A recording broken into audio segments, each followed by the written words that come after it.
దేవుని పరిశుద్ధ నామానికి మహిమ కలుగునుగాక.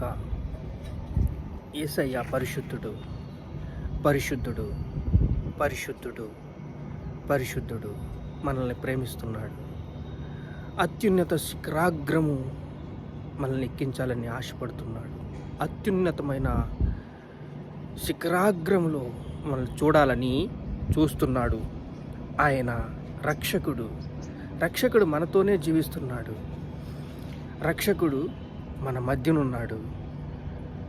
నేడే రక్షణ దినము, ఇది అనుకూలమైన సమయము అని చెప్తున్నాడు. రక్షణ పొందండి, రక్షణ పొందండి, రక్షణ పొందండి అని. అనేక విషయాల్లో మనం తప్పిపోతున్నాం, అనేక విషయాల్లో మనం మోసపోతున్నాం, అనేక విషయాల్లో మనము శరీరానికి కనెక్ట్ అయిపోతున్నాం. శరీరము మనల్ని ఏం చేస్తుంది? పెద్ద కుమారుడు ఏశావు వైపు నడిపిస్తుంది. ఏశావు శరీరధారి, యాకోబు తన ప్రార్థన బలిపీఠం కట్టినట్టు అబ్రహాము దేవుడు, ఇస్సాకు దేవుడు, యాకోబు దేవుడు మనల్ని పరిపాలన చేస్తున్నట్టు మనం చూస్తూనే వచ్చాం. ఆత్మకు కనెక్ట్ అయిపోయినప్పుడు ఈ హృదయము పరిశుద్ధాత్మతో నడిపించబడుతుంది. హృదయము కేంద్రము. ఈ హృదయము కేంద్రమైనప్పుడు దేవుడికి ప్రత్యేకమైన స్థానము మనం ఇవ్వాలి. నా దగ్గరికి రండి, నేను మీ దగ్గరికి వస్తాను. దేవుడితో 7 సార్లు ప్రార్థన చేసేవాడు. ఎవరు? దావీదుకి ఎల్లప్పుడూ జయము జయము జయము, జయించుటకు కృప ఇచ్చాడు. ఎక్కడికి వెళ్ళినా జయ జీవితం కలిగి జీవించాడు. తాను శరీరధారియే. ఏలియా మనలాంటి స్వభావం గల మనుష్యుడే, కానీ వాళ్ళకి ఒక సత్క్రియ అనేది ఉన్నది, భయము అనేది ఉన్నది.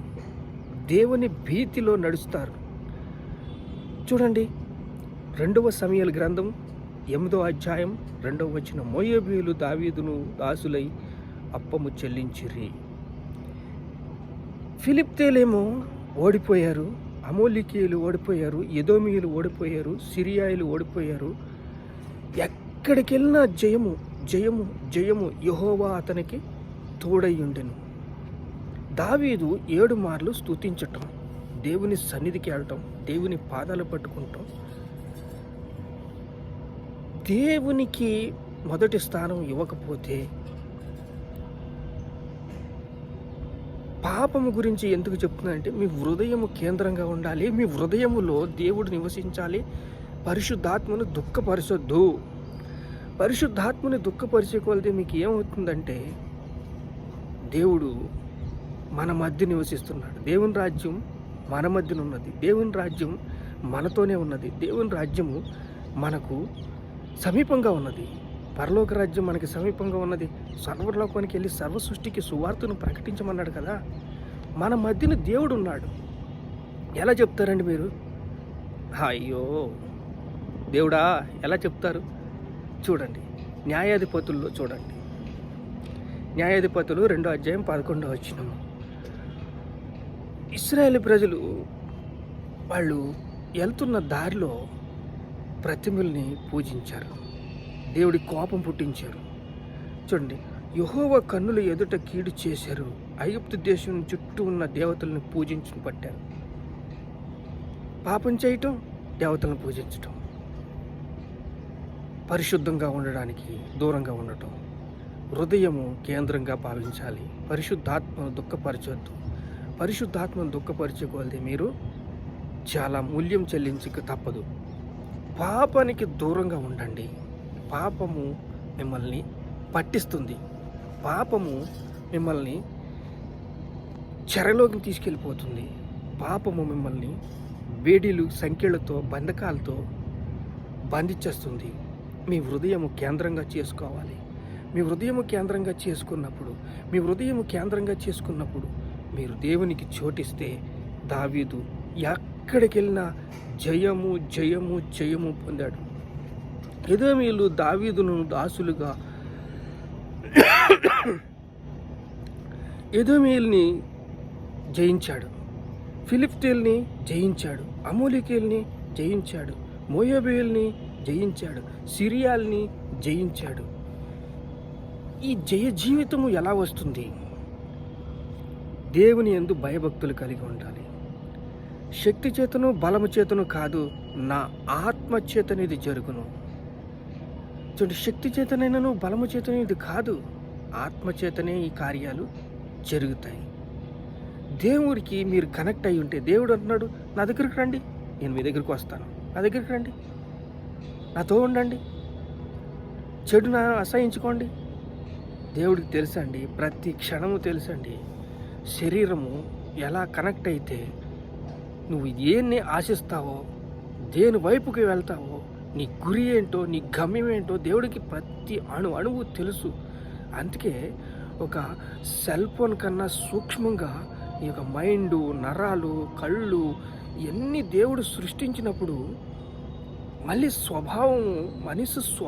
మనిషి స్వరూపంలోకి ఇచ్చినప్పుడు దేవుని ఆత్మ మీరు వింటే, ఆత్మ చెప్పుచున్న మాట చెవుగలవాడు వినగలిగితే ఏమవుతుంది?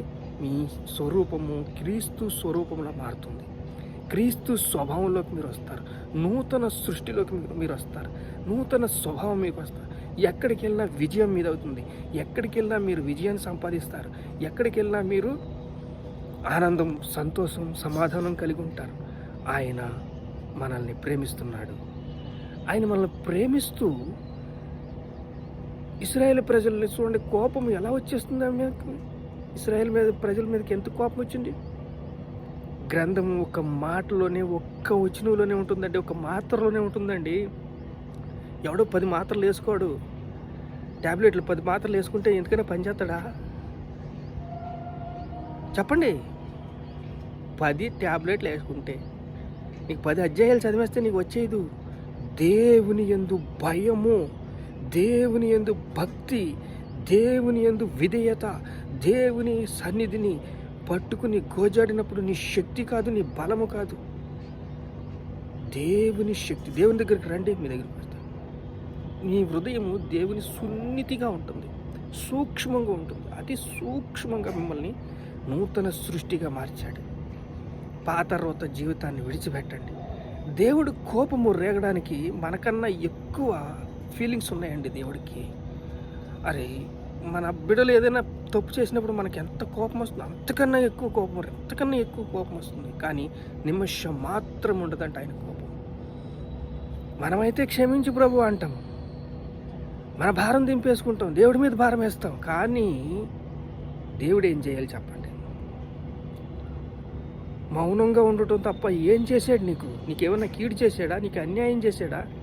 నీ కుటుంబము కూలిపోయిందా? నీ కుటుంబము చిందరబిందరం అయిపోయిందా? నీ కుటుంబం అస్తవ్యవస్థ అయిపోయిందా? నీ ఉద్యోగం వేరే కూడా తీసుకున్నాడా? నీ ఉద్యోగంలో కలతల, నీ కుటుంబంలో కలతల. జయ జీవితానికి నీవు అలవాటు పడితే అన్ని విజయాలు ఎవరితో విజయాలు చేస్తున్నాడు? ఫిలిప్తీయులతో విజయము, మోయాబీయులతో విజయము, అమోలికీయులతో విజయము, ఎదోమీయులతో విజయము, అందరితోనే విజయం వచ్చి అప్పము చెల్లిస్తున్నారంట, ట్యాక్స్ ఇస్తున్నారంట. రాజ్య పరిపాలన కోసం, రాజ్య సువార్త వ్యాప్తి కోసం, దేవుడి రాజ్యం మన మధ్యన ఉన్నది. దేవుడి ఆత్మ మనలో నివసిస్తున్నాడు. ఆయన కోపం పుట్టించొద్దండి. ఆయన చాలా బాధపడతాడు, చాలా దుఃఖపడతాడు. మీలో ఉన్న పరిశుద్ధాత్మని దుఃఖపరచొద్దు. పాపానికి దూరంగా ఉండండి, పారిపోండి. పాపము మిమ్మల్ని ప్రేరేపించినప్పుడు మీరు పారిపోండి. పాపము మిమ్మల్ని ప్రేరేపిస్తుంది అన్నప్పుడు మీరు దూరంగా ఉండండి. ప్రభువా, నా తలంపులు బాగు చేయి, నా కళ్ళుని బాగు చేయి, నా హృదయాన్ని బాగు చేయి, నన్ను శుద్ధీకరించు, నన్ను బలపరచు, నన్ను స్థిరపరచు, నన్ను సిద్ధపరచు అని ప్రార్థన చేయండి. ప్రార్థన వలనే మాత్రమే మీకు విడుదల దొరుకుతుంది. మీకు విడుదల దొరికింది అంటే అది ప్రార్థన వలననే. దేవుడు ప్రతి చిన్న చిన్న విషయాల్లో నిన్ను చూస్తాడు, పరీక్షించి చూస్తాడు, పరిశోధించి చూస్తాడు, పరిశీలించి చూస్తాడు. ప్రార్థన చేసుకున్నాం. మహాపరిశుద్ధుడ స్తోత్రం, స్తోత్రం, స్తోత్రం, స్తోత్రం, స్తోత్రం. యా ఇశ్రాయేలు ప్రజల తండ్రి, కన్నుల ఎదుట, దేవుని కన్నుల ఎదుట, యెహోవా కన్నుల ఎదుట కీడు చేస్తూ పట్టారయ్యా. కీడు చేసి కోపం పుట్టించారయ్యా తండ్రి. దావీదుకి విజయం ఇచ్చావు. ఆయన దావీదు నీ సన్నిధిలో నీ పాదాలు పట్టుకుని నిన్ను ప్రేమించి, నిన్ను స్తుతించి, నిన్ను ఆరాధించి, నిన్ను ఘనపరిచి, నిన్ను మహిమపరిచి ఎంతగానో నిన్ను ప్రేమించాడయ్యా. నీకు స్తోత్రాలు, స్తోత్రాలు, స్తోత్రాలు, స్తోత్రాలు, స్తోత్రాలు, స్తోత్రాలు. ఏసేవు శరీరంగా మేము ఉండొద్దయ్యా. ఏసేవు చాలా శరీరధారిగా నాయన ఎంతో కీడు తెచ్చిపెట్టాడు. యాకోబు జయించాడు, ప్రవక్త అయ్యాడు, పిల్లల్ని ఆశీర్వదించాడు, దేవునితో పెనిగిలాడాడు, దేవునితో పోరాడాడు. అయ్యా, ఇస్సాకు వాగ్దానం వలన పుట్టిన ఆశీర్వాదించిన ఆయన. ఇస్సాకు ఆశీర్వాదానికి బిడ్డ, వాగ్దానం పుత్రుడు. వాగ్దానం వాళ్ళలో నెరవేరాలి. మమ్మల్ని దీవించయ్యా, మమ్మల్ని ఆశీర్వదించయ్యా. దావీదులాగా జీవితం కలిగి జీవించే కృపనీ తండ్రి మాతో ఉండు నాయన, మాలో ఉండు తండ్రి. పరిశుద్ధాత్మను దుఃఖపరచకుండా మేము నడుచుకునే భాగ్యం మాకు దయచేయండి. మీకే సమస్త మహిమ ఘనత ప్రభావాలు చెల్లిస్తున్నాం తండ్రి. ఆమేన్.